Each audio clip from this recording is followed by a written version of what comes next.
하나님의 말씀 사도행 1장 4절을 읽고 14절을 건너뛰어서 2절을 읽겠습니다. 사도와 함께 모이사 그들에게 분부하여 이르시되 예루살렘을 떠나지 말고 내게서 들은 바 아버지의 약속하신 것을 기다리라. 14절입니다. 여자들과 예수의 어머니 마리아와 예수의 아우들과 더불어 마음을 같이하여 오로지 기도에 힘쓰니라. 오늘은 하나님의 말씀, 성경은 약속이다. 하나님의 말씀이 왜 약속이냐? 하나님께서 수천 년 전에 성경을 기록한 기록자들을 통하여 약속을 해놓은 겁니다. 그 약속이 하나하나 시간이 되면 응답이 되는 것이 성경입니다.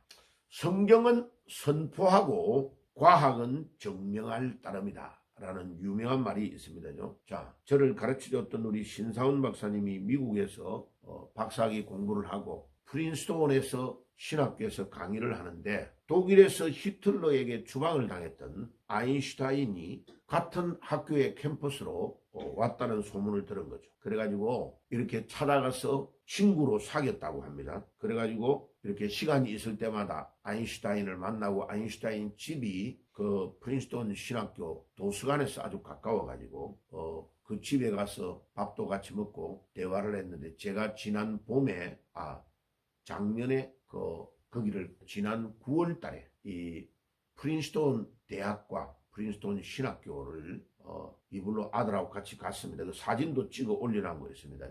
그래 프린스톤 그 신학교 도서관에서 딱 신호등을 건너자마자 오른쪽으로 약간 내려가니까 5분도 안 걸려요. 거기에 그 잔디밭 옆에 두 번째 집이 아인슈타인에 있었던 집이다라고 딱 이렇게 표지판이 붙어 있어요. 그래서 가가지고 거기 사진도 찍고 그랬습니다. 그런데 왜 제가 이 아인슈타인 이야기를 하느냐 하면은 아인슈타인이 워낙에 유명하니까 이 물리학자하고 대화를 막 하다가 이 닥터 신사훈 박사님하고 대화를 하는 중에 하나님은 성경으로 오래전에 1000년, 2000년 전에 선포해 놓으면 그 말씀을 과학자들이 따라가면서 발견할 따름이다.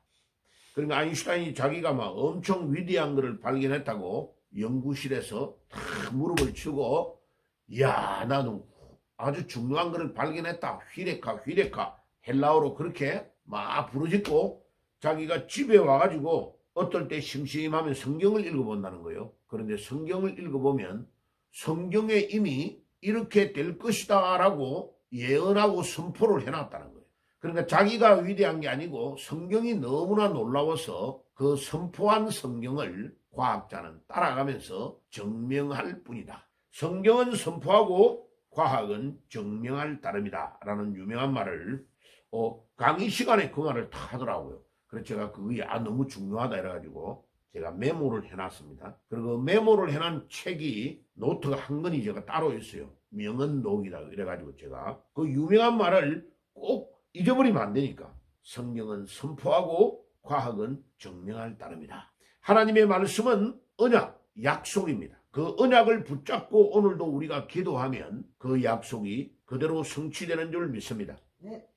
오늘 사도행전 1장 4절에 보니까 주님이 뭐라고 말씀합니까? 사도들과 함께 모이사 그들에게 분부하여 이르시되 예루살렘을 떠나지 말고 내게 들은 바 아버지께서 약속하신 것을 기다리라. 자, 이 약속은 사도행전 1장 4절의 약속은 무슨 약속이냐?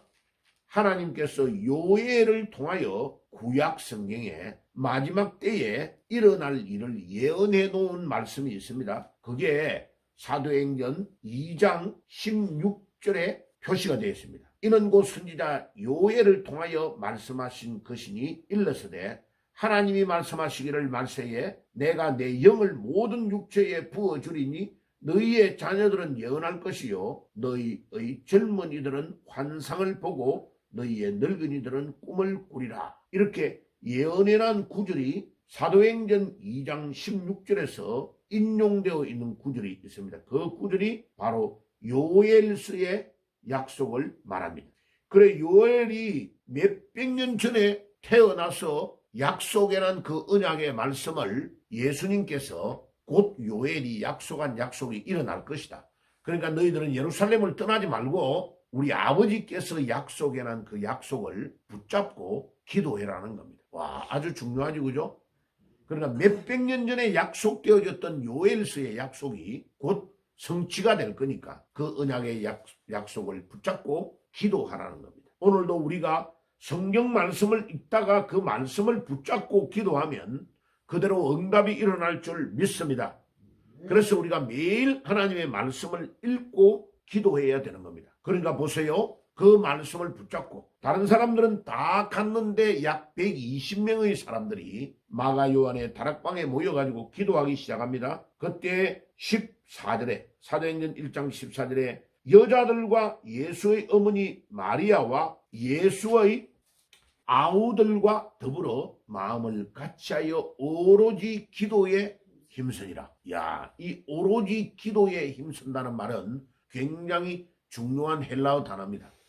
이 프로스칼테룬테스라는 이 헬라어 단어는 얼마나 중요한 단어냐 하면은 내 모든 것들을 집중을 다해가지고 온 마음과 온 뜻을 다하여 기도에 집중하는 것을 바로 이 프로스칼테룬테스라고 합니다. 사도행전 6장에도 기도할 때 이 단어를 사용하고 있습니다. 사도들이 이 구제하는 거나 다른 거에 신경 안 쓰고 오직 말씀과 기도에 전무한다고 할 때에 사도행전 6장에 표현한 그 구절이 똑같은 단어입니다. 그러니까 우리가 어떤 중요한 일을 할 때에 사람을 찾아다니고 사람의 도움을 받으려고 하지 말고 오직 하나님의 말씀과 기도에만 집중할 때에 기적의 역사가 일어나는 줄 믿습니다.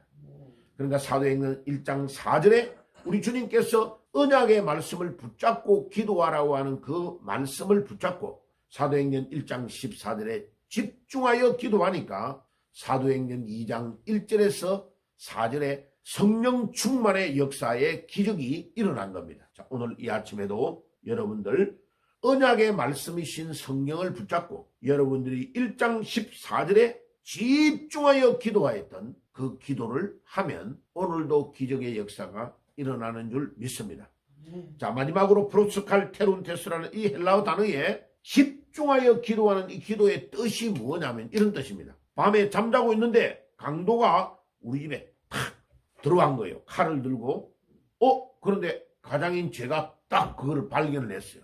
일어나가지고 이 강도하고 싸우는 겁니다. 싸우다가 강도가 그 칼을 놓쳐버린 거예요, 손에서. 그래서 그 강도하고 제하고 지금 힘을 대결해가지고 젖먹은 힘을 다해가지고 그 강도가 칼을 잡기 전에 내가 그 강도를 미치고 칼을 잡으려고 딱 하는 집중하며 젖먹었던 힘을 다하여 싸우는 그 상태를 프로스칼테룬테스라고 그럽니다. 이렇게 온 마음과 온 뜻을 다하고 젖먹었던 힘을 다하여 기도에 집중하는 것을 오늘 사도행전 1장 14절에서 말씀하고 있는 겁니다. 여러분들 어려움이 있습니까? 힘든 것이 있습니까?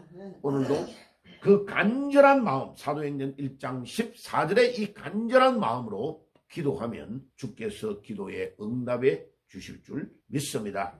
예수님의 이름으로 축복하며 기도하겠습니다. 주님 감사합니다. 오늘 이 아침에도 사도행전 1장 4절에 우리 주님께서 언약의 말씀을 붙잡고 기도하라고 하셨사오니 그때 120문도가 사도행전 1장 14절에 집중하여 기도할 때에 사도행전 2장 1절에서 4절의 응답을 받은 것처럼 저희들도 그 응답의 비밀을 누리는 새벽이 될 수 있도록 인도해 주옵소서.